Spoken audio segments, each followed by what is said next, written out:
Hello everyone, I Kuldeep Sharma welcome you all to today's session on 20 GK question specifically curated from the Hindu newspaper as well as the Indian Express. So आज के जो important question हम देखते हैं but पहले please आप news analysis देखिए so that आप इजीली इन क्वेश्चंस को अटेम्प्ट कर पाए. ओके पहला क्वेश्चन क्या है, which law primarily governs extradition in India. India में एक्सट्रेडिशन किस लॉ के अंदर में गवर्न होता है. वेरी सिंपल क्वेश्चन है. एक्सट्रेडिशन एक्ट 1962 का पहली चीज जो आज हमने पढ़ी थी वो यही थी. करेक्ट आंसर फर्स्ट का होगा ऑप्शन सी.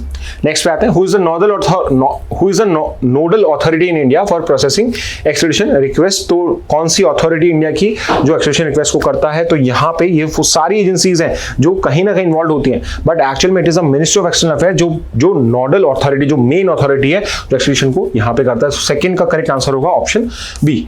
नेक्स्ट पे आते हैं, what is a red corner notice issued by Interpol use for. तो इंटरपोल जो रेड कॉर्नर नोटिस इशू करता है वो बेसिकली किसके लिए होता है. तो रेड कॉर्नर नोटिस जो जैसे फॉर एग्जांपल हमने मेहुल चौकसी के केस में विजय माल्या केस में करा था. इट इज बेसिकली जब हम किसी पर्सन की लोकेशन को रिक्वेस्ट करते हैं और उसके लिए अरेस्ट वारंट को इशू कराना चाहते हैं. सो दैट इज व्हेन आपका रेड कॉर्नर नोटिस इशू करा जाता है. तो थर्ड का करेक्ट आंसर होगा ऑप्शन सी. नेक्स्ट पे आते हैं, which of the following is a common ground for denial of extradition under international law. तो आपका जो पर्टिकुलर एक्सट्रेडिशन का रिक्वेस्ट होता है कौन सा ऐसा कॉमन ग्राउंड है जिस बेसिस पे वो रिक्वेस्ट डिनाई की जा सकती है. सो इफ यू रिमेंबर हमने तीनों चारों जो प्रिंसिपल्स होते हैं उनको डिस्कस करा था. उसमें एक इंपॉर्टेंट प्रिंसिपल ये था कि सिर्फ और सिर्फ नॉन पॉलिटिकल केसेस को ही आप एक्सट्राडिट करा सकते हो. अगर पॉलिटिकल केस है तो उसको एक्सट्राडिट नहीं किया जा सकता है. तो अगर ऑफेंस इज पॉलिटिकल नेचर तो आपकी जो एक्सट्रेडिशन की रिक्वेस्ट है उसको रिजेक्ट किया जा सकता है. सो फोर्थ का करेक्ट आंसर होगा ऑप्शन सी. नेक्स्ट पे आते हैं, which was the first Indian state to implement sub categorisation of schedule caste. तो ये भी हमने आज करा है. सब कैटेगराइजेशन जो पहले अलाउड नहीं था 2023 की जजमेंट के बाद स्टेट ऑफ पंजाब दविंदर सिंह आपका सब कैटेगराइजेशन अलाउ हो चुका है और पहली स्टेट जिसने इसको रेगुलेट करा है या इंप्लीमेंट करा है वो है तेलंगाना. सो फिफ्थ का correct answer option C.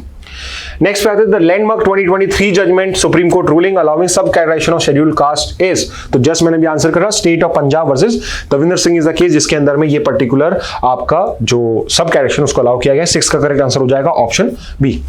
Next पे आते हैं, which of the following is the rate at which the RBI lends money to commercial bank. कौन सी वो रेट है जिसपे लैंडिंग करी जाती है.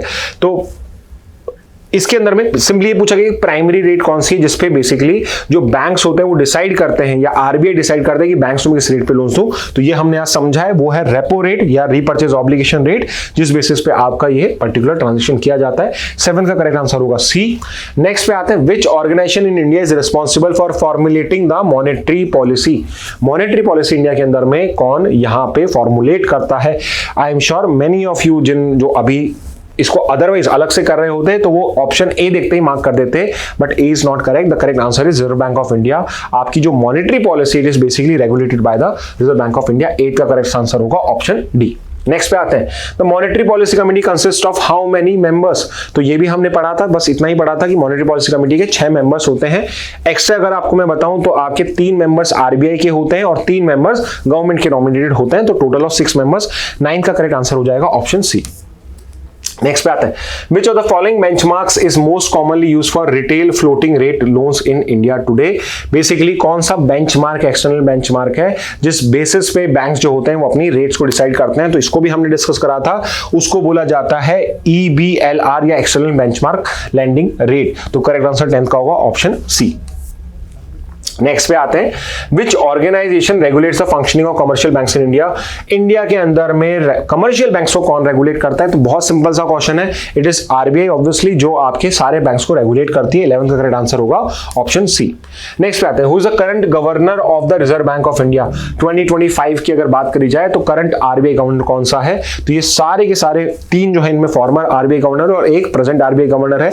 अभी रिसेंटली चेंज हुआ है. Sanjay Malhotra is the one जो अब आपके आरबीआई गवर्नर है. तो 12th का करेक्ट आंसर होगा ऑप्शन ए. नेक्स्ट पे आते हैं, व्हाट इज जीपीएस स्पूफिंग. तो मैंने ये आपसे उस टाइम डिस्कस करा था, मैंने आपको बताया भी था कि ऐसी कोई भी टेक्निकल टर्म आए तो उसको आपको अच्छे से करना है बिकॉज आपको 4 अलग अलग डेफिनेशन दी जाएंगी और उसमें से एक सही डेफिनेशन होगी. तो इफ यू नो कि जो जीपीएस स्पूफिंग होता है it is basically a method of cyber attack जिसके अंदर में आपके फॉल्स जीपीएस सिग्नल्स को यहाँ पे प्रोड्यूस किया जाता है सो दैट आपके जो एयरक्राफ्ट हैं या शिप्स हैं वो यहाँ पे आपका रास्ते से भटक जाए. Okay, so correct answer 13th का होगा ऑप्शन बी. नेक्स्ट पे आते हैं, what was the name of operation launch by India to assist Myanmar after the earthquake. Basically Myanmar में जो अर्थक्वेक हुआ है उससे बेसिकली डील करने के लिए कौन सा ऑपरेशन इंडिया ने लॉन्च किया था, सो वो ऑपरेशन है ऑपरेशन ब्रह्मा। सो 14 का करेक्ट आंसर होगा ऑप्शन सी। नेक्स्ट आते हैं, what does GPS stand for. तो ये हम जो जीपीएस कर रहे हैं, जीपीएस का फुल फॉर्म क्या होता है, और आप देखिए यहाँ पे जो ऑप्शंस आप देख रहे हैं बहुत ही ज्यादा क्लोज ऑप्शन है, सिर्फ एक वर्ड के बेसिस पे आपको करना है। सो इफ यू नो कि पी क्या है तो ही आप आंसर कर पाओगे। तो पी स्टैंड्स फॉर पोजिशनिंग, तो global positioning system is the full form of your GPS and I have asked you in the news analysis किस कंट्री का है ये। ओके, सो 15 का करेक्ट आंसर डी हो जाएगा।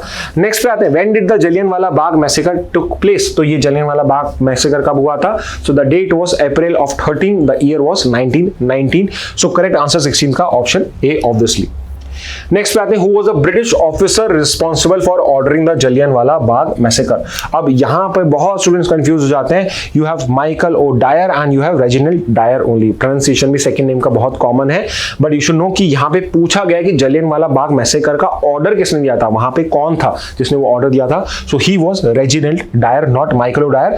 Michael O Dyer was also there in Punjab, he was also one of the responsible person, but he was the lieutenant governor, या he was the governor, not lieutenant governor, he was the governor general of Punjab, okay, and Reginald Dyer was the major there, okay, an army personnel। 17 का correct answer होगा option B.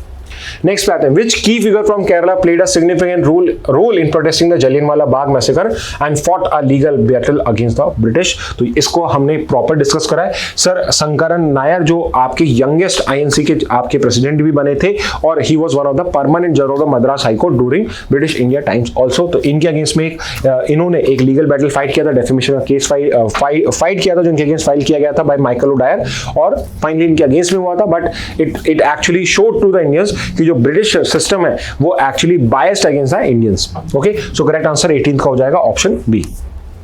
Next पे आते हैं, which planet has the most moons in the solar system. तो अगर आपने update नहीं करा है तो ये क्वेश्चन आप गलत कर दोगे। अभी चेंज क्या हुआ है कि अभी आपके सैटर्न के नए 128 नए मून्स हमने आइडेंटिफाई करे हैं, जो टोटल नंबर है वो नेक्स्ट क्वेश्चन है, तो अभी बता नहीं रहा हूं, वो आप बताना। But now the Saturn is the planet जिसके सबसे ज्यादा मून्स है सोलर सिस्टम में। सो करेक्ट आंसर 19 का होगा सी।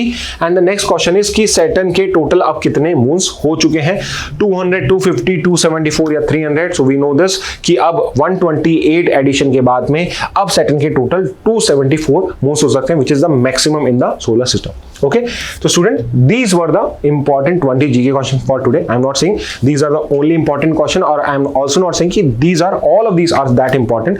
आपको जो इंपॉर्टेंट लगे आप स्क्रीनशॉट्स ले सकते हैं आप, या उनको कहीं पे नोट डाउन कर लीजिए।